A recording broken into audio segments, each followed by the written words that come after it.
नमस्कार, मी आरजू ऋषी शेलार. आपण पाहता भारत न्यूज मराठी HD वरती चर्चा तर होणारच या कार्यक्रमात आपलं स्वागत. आणि चर्चा तर होणारचा दौरा घेऊन आपण आलेलो आहोत केशेगाव मध्ये आणि आपल्या सोबत या ठिकाणी मशालीचे आमदार प्रवीणजी स्वामी आपल्या सोबत आहेत. प्रवीणजी, तुमचं चर्चा तर होणारच या स्पेशल रणांगणामध्ये सगळ्यात आधी महत्वाचं स्वागत. प्रवीणजी, माझा तुम्हाला पहिलाच महत्वाचा प्रश्न असेल, राज्यात ठिकठिकाणी कमळ फुलतंय, तुमच्या धाराशिव मध्ये मशाल पेटणार का धनुष्यबाण ओढून ताडून येईल? 100% धाराशिव जिल्हा हा शिवसेना उद्धव बाळासाहेब ठाकरे पक्षाचा बालेकिल्ला आहे.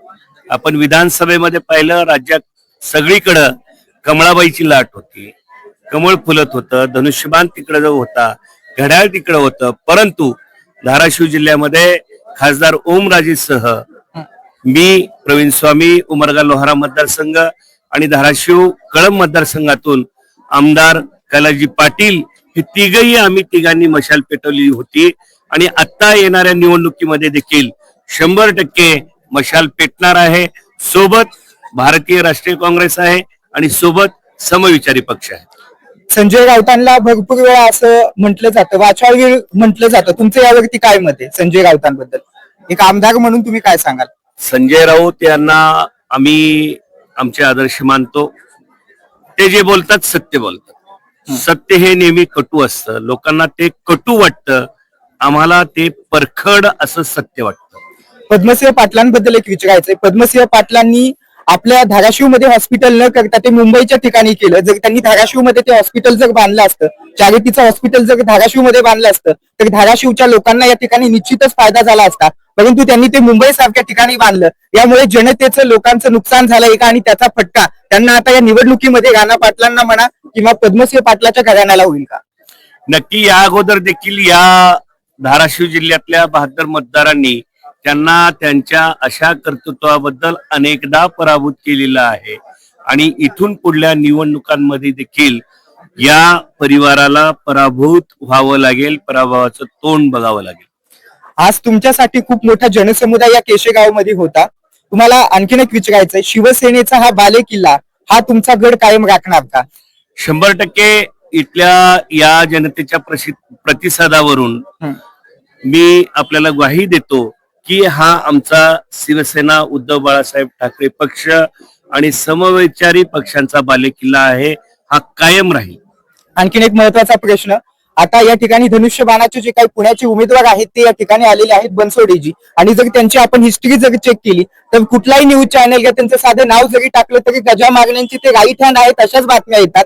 याचा फायदा या ठिकाणी कचरू सकट यांना होईल का? आणि ते विक्रमी मतांनी निवडून येतील का? तुमचं यावरती काय मत आहे? नक्की. आपल्याला जर माहित आहे या सगळ्या गोष्टी, इथं कचरू सकट आणि समोरचा उमेदवार जो बनसोडे आहे त्याच्यामध्ये तुलना करण्या इतपत इथली जनता सक्षम आहे. त्यांची पार्श्वभूमी आणि कचरू सकट यांची पार्श्वभूमी आणि त्यांच्या सोबत असणारे पंचायत समितीचे उमेदवार आणि या भागातले मतदार यांच्या पाठिंब्यानं 100% विजय हा कचरू सकट यांचाच आहे. किती जागा येतील? शिवसेनेच्या किती जागा येतील?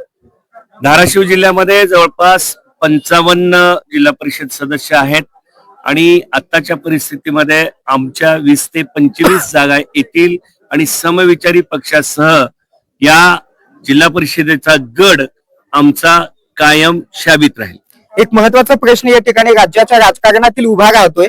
तो महत्वाचा प्रश्न मला तुम्हाला विचारावासाच वाटतोय, कारण या ठिकाणी अजितदादांना जाऊन अवघे 3 दिवस सुद्धा नाही झाले तोपर्यंत सुनित्रा वहिनींनी या ठिकाणी उपमुख्यमंत्री पदाची शपथ घेतली. यावरती तुमचं काय मत आहे? हे योग्य आहे का? कारण त्यांच्यावरती संपूर्ण सोशल मीडियावरून टोटली महाराष्ट्रामधून त्यांच्यावरती टीका केली जाते. काय वाटतं? हे त्या पक्षाचं धोरण आहे आणि त्या कुटुंबाचा निर्णय आहे. परंतु सामान्य नागरिकांना, जे नागरिक कोणत्याही पक्षाचे असतील परंतु अजितदादाच्या जाण्यामुळं दुःखी आहेत, अशा पार्श्वभूमीवर त्यांच्या मृत्यूला 48 तास उलटत नाहीत तोपर्यंत राज्याचे उपमुख्यमंत्री त्यांच्या पत्नी व्हायला होकार देतात. हे कुठेतरी इथल्या सामान्य नागरिकांना, मतदारांना न पटणारी गोष्ट आहे. आम्हालाही ती पटलेली नाही. निश्चितच आपल्यासोबत प्रवीणजी स्वामी या ठिकाणी होते. शिवसेनेचे मशाल या चिन्हाचे ते आमदार आहेत.